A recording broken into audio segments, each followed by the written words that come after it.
Hello, welcome to this webinar on building your LinkedIn profile. I'm Amanda Fripp, a careers consultant at Bournemouth University. Right, so in today's session, we're going to be covering why and how LinkedIn can help you, how to build your profile and how to optimize your profile. We're not going to be covering job search or networking in this particular webinar, but we have got those recorded as well. So why use LinkedIn? LinkedIn is a really great place to find a job, a placement or internship and get noticed. Get to connect to others, learn and develop knowledge, build your personal brand or build a business. There's loads of usages for LinkedIn. So it's really important that you have a profile. If you don't, do sign up to one on linkedin.com. It's free. There is a LinkedIn premium that some people pay for, but to be honest, I think LinkedIn, the free platform, is completely good enough for most people. So we're going to have a quick look over my LinkedIn profile first. So I'm just going to share that. Let's just go into full screen. Right. So this is my LinkedIn profile. Now, if we click on home, this is the news feed, which is a bit like any other kind of news feed. But we're going to go into me and then view profile. So this is the profile. The first thing I want to show you is the public profile and URL. So typically when you sign up to LinkedIn, you will be given a quite long URL. What we want is a shorter URL. So if we click on that pencil mark and click on the pencil mark again, this is where you can edit it. So typically there'll be your name and then loads of numbers at the end of it. You can delete those numbers. You might be able to just have your short, your name as the URL like myself, but sometimes people also have already taken that. So you have to have a few more numbers at the end of it, but it typically will be a lot shorter than what LinkedIn provides you with. Double check your LinkedIn visibility as well. So you just want to make sure down here that your visibility is public. Otherwise, it's a lot harder to be found. Right, let's go back. Okay, so this is my profile. We have the photos up here, the banner photo and my headshot. To edit any of these sections, you just click on the pencil mark. So for example, this is the contact information, basic information. On here, this is where you can edit your headline and location and other things like that. Let's go back. Okay, so this is the headline, and it's actually really important to edit your headline because it defaults to your current or most recent role. So that could be defaulting to student at Bournemouth University, which doesn't actually say much. So like I said, you want to click on that pencil mark and edit your headline. We'll talk about what you could edit it to shortly. You can also put that you're open to work on here. If you go finding a new job, this is where you can add job titles, you can add locations, and you can either keep it as just visibility for that you're open to work just to recruiters only. So maybe if you're in a current company and you don't want everybody on LinkedIn to know you're looking for a job, you just put recruiters only. Or you can just edit that so you can click on this button and it's all LinkedIn members. So you'll have the green open to work banner around your photo to show everyone that you're open to work. This section is where you can add profile sections. So, education you'll have on there, your positions, which is, your experience, you'll definitely have on there. You can add additional ones if they're relevant to you. You can go into recommended and add things like licenses and certifications. Or in additional, you can add volunteer experience, and you can just see that you can put the little boxes in. Always include a description, something like volunteering, employers really value. So it's worth adding a little bit of description as to what you're actually doing on that volunteering role.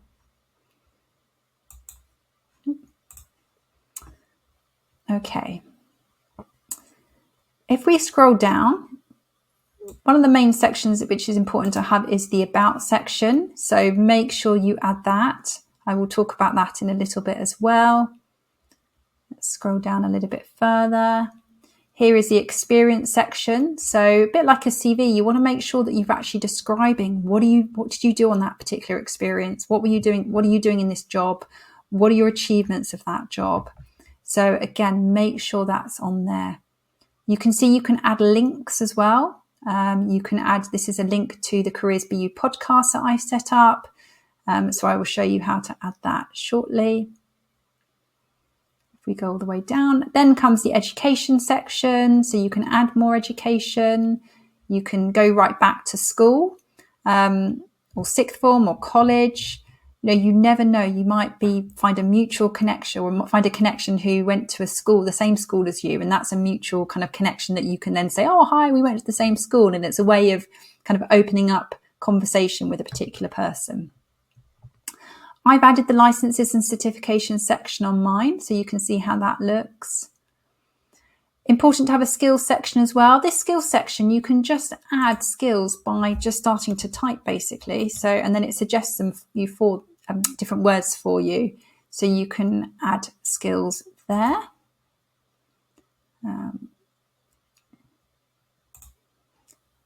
And then I've also got a recommendation section. This is where people are recommending me, and I've asked them to complete this. So people I've worked with have kind of given a bit of a review. The courses section comes quite far down at the bottom, as it shows you here. Now, I would always be careful to use anything too important to put it in courses. So if it's a really good, high level qualification, or an important qualification for a job, I wouldn't put it under courses, because it really puts it far down at the bottom. I would put it under education. Courses you might do, like CPD courses, you could add to this section. CPD is continual professional development.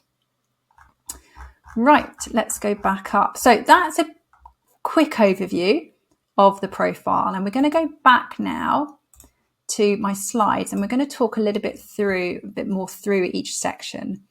So firstly, the photos. Make sure you have a banner photo, because you don't want the just grey image behind it. It just is a bit dull.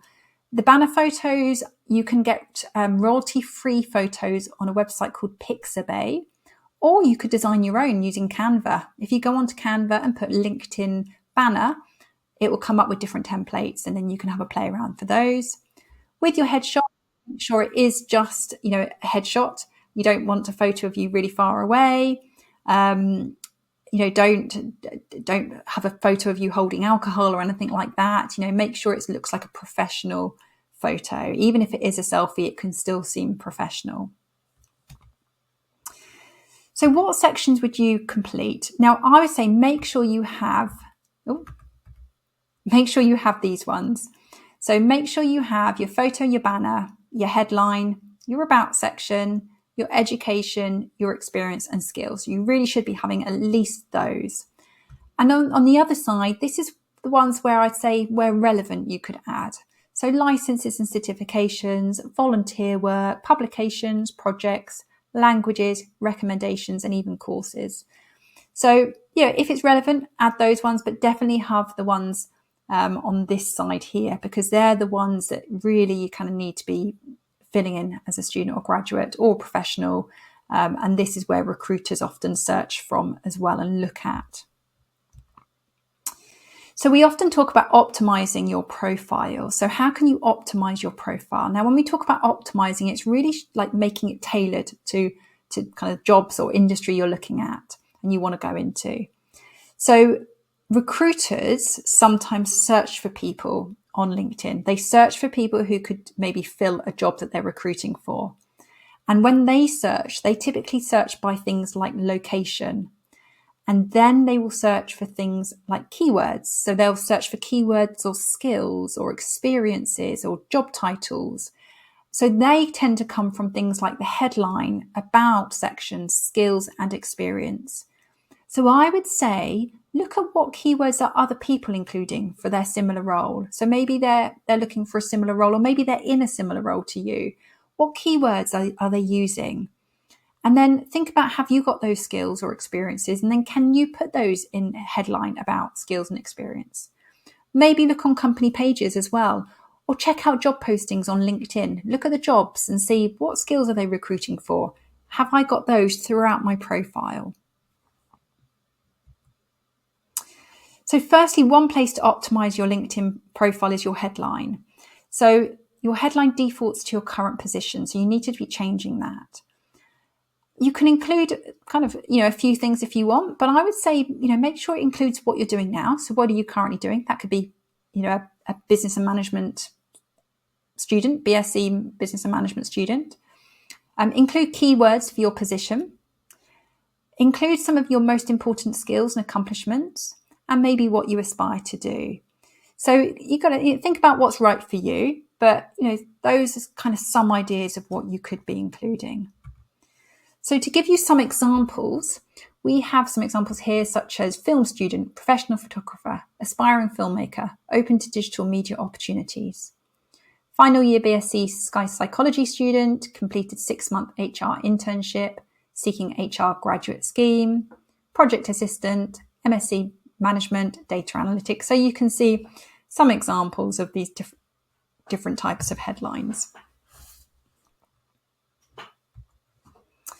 The next is the About section. So in the About section, I would suggest you write in the first person. So you can say, I'm a project manager with 10 years of experience, or I'm passionate about X, Y, or Z, or whatever that might be. As you can see, the About section on your profile, it's actually only the first 3 lines that sits on your profile. The rest of it, you have to click See More to see the rest of it. So think about what's most important for those first 3 lines. If someone doesn't click on See More, is that those first 3 lines including kind of what you want it to include? So the About section is your story. So think about what you want to be known for. What are your values? What are you looking for? What can you offer someone? Think about that. Think about, how can you add value to an organization?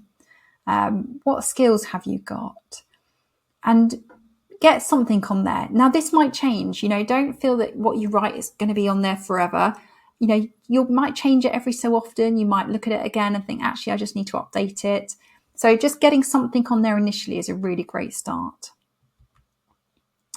Next section is your experience section. So really make sure that you actually have put what you've done on the jobs that you've put on here. I see a lot of people who don't have any information, any content in this section. So you want to make sure you have your job title, you have the company, the dates, and then include your responsibilities and achievements. So what did you do in that job? What were your achievements? Can you quantify those achievements? Also make sure the skills that are attached to that role that you developed on that role are in here. And any rich media. So you can also attach photos to this section. You can link to websites. For me, I've linked to the podcast website so people can see that I have developed a podcast as part of my role. And again, think of those keywords in this section as well: industry, relevant industry, or job associated keywords. So the education section. Now, I would make sure, obviously you want to add the most recent first. That would be if you've done a master's, your undergrad, you want to add all those qualifications and your education and the school or the university you did that at. You could go far back as school if you wanted to, because like I mentioned, it can be an opening way of talking to somebody about, we went to the same school together. So what you can do as well is when you click on the pencil mark and it brings up the box to maybe add or edit one of your educations, you have your school or university or college. That's the same. It's always called school, but it could be university or college or school. Your qualification, your degree, your field of study, your dates. And you can also add activities and societies here as well. So, think about, did you have a particular role in a society? Can you add a little bit about that? Can you also add maybe a description of your course that you did, maybe your dissertation title or a project that you did? And then you can also add your skills and any media again to your education. Now, as you can see, mine is pretty blank. I haven't added any of that, but that's because I graduated a long time ago. And really, it's less relevant for me because it was such a long time ago I did these degrees. Most people would be thinking, what have I done in my workplace rather than 20 years ago in my course? But for anyone who is a recent graduate or a current student, it's a really great way to showcase those responsibilities and what you've done here. And finally, recommendations. So recommendations are from people who you've maybe worked professionally with, and they can provide almost like a reference. They can write a little bit about you, and that can go on your LinkedIn profile. So for these two particular people, I approached them. I used to work with them in my previous role, and I approached them and said, would you be willing, I'd really appreciate it if you could provide me with a recommendation. They were happy to do that. So I sent an initial message over LinkedIn first to ask them. And then when they said that was fine, I just clicked on the plus button, and then it can send the LinkedIn recommendation request to those people. So they have to be on LinkedIn to do that. But it's really powerful because if someone's looking over your LinkedIn profile and they can see that you've been recommended by people you've worked with, or people you've helped, or people you've been in a professional capacity with, it can be really powerful. You can also give recommendations to people as well. So that's another thing, that maybe you have worked with somebody and you think, actually, they're really great at what they do. I'm going to give them a recommendation. And that's a really nice thing to do as well. So that was a very brief overview of this, building a profile on LinkedIn. Just to summarize, make sure at the very least you have your headline, your about, your education, experience, they're all completed. And make sure you complete the sections fully. So actually put content in them. Don't just put that you've studied a degree or you've worked for a particular company. Put a little content into what you did, what you achieved in that. Make sure you include relevant keywords throughout your profile, particularly related to the job or industry you're looking for. If you're not sure what to write, look on other people's profiles, have a little nose around, see how other people are creating them, maybe some thought leaders, people who are kind of well known in certain industries. Have a look at what they've written on their profile and get inspiration from that. I hope that was helpful for you today. If you do have any questions, we are in the Career Zone on the ground floor in Poole House on Talbot campus throughout the year. So you can drop in and see us, or you can email us careers@bournemouth.ac.uk. You can also book a careers appointment with one of myself or another careers consultant who can check over your LinkedIn profile or give you any more tips on how to use LinkedIn.